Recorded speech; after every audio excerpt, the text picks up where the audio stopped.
The moment you realize your marriage was a lie feels like free fall, like the ground simply vanished beneath you. For me, that realization came on an ordinary rainy Tuesday when I stepped into my own home and heard my wife's laughter drifting from the living room. It wasn't laughter I recognized. It was the kind of laugh she hadn't shared with me in years. Light, carefree, full of joy. But what followed shattered me. She called me a coward, a man without strength, someone she could trample on without fear. And she had no idea I was standing right there in the hallway, listening. At first, I froze. My chest ached.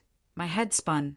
I thought about the years I'd poured into our life together, late nights at work, sacrifices I made so she could chase her ambitions, the endless effort to be the partner she deserved. Yet to her, I was nothing but weak.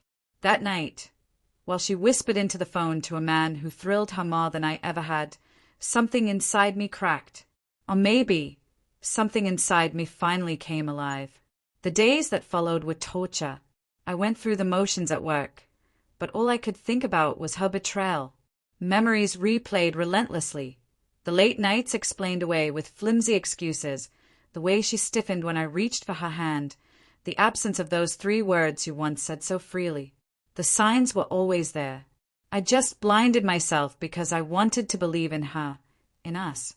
But love without respect is nothing, and she had stripped me of both. Instead of exploding, I went quiet. I wanted to be deliberate. I collected proof, phone records, screenshots, even photos of her car parked outside his place when she claimed she was stuck at work. Each piece of evidence burned like fire, but it also fueled me. If she believed I was spineless, I'd show her just how wrong she was. Not with shouting, not with violence, but with precision. My gift wasn't one you could wrap in paper. It was sharper than that. One Friday evening, while she was out with him, I executed my plan. I packed my things methodically, my essentials, personal papers, the keepsakes that mattered. Then I prepared the dining table. There, I laid out a folder stuffed with all the proof of her affair. On top, I placed my house keys, my wedding ring, and a signed copy of the divorce papers I had already filed. But I left her something extra. A small wrapped box. Inside, a framed photo of us on our wedding day, the moment she once claimed was the happiest of her life. Across the glass, in bold black ink, I scrawled, "For your new beginning, you won't need me anymore." By the time she returned, I was already gone. Later, a mutual friend told me what happened. She walked in smiling, no doubt expecting a quiet evening before sneaking out again. Instead, she found the table waiting for her. And she broke. She cried. She screamed. She left frantic voicemails, begging me to talk, swearing it wasn't what it looked like, pleading for another chance. But I never picked up. I didn't have to.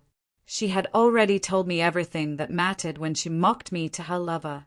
The divorce was clean, efficient. I didn't chase vengeance in the courtroom. I didn't need to. My silence, my absence, and the truth staring her in the face were punishment enough. But here's the truth. This isn't just a story of betrayal. It's a story of rebirth.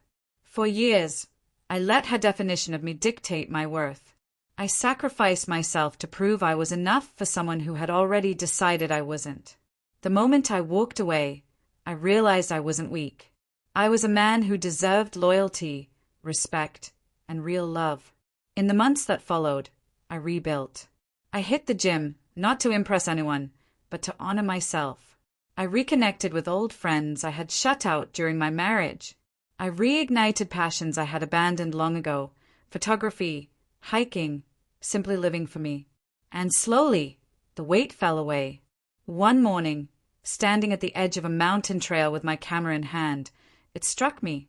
Sometimes the most devastating gift you can give a betrayer is your silence, your disappearance, the refusal to play their game. She thought I was weak, but in the end, walking away without a word was the strongest thing I ever did. And I'll never regret it.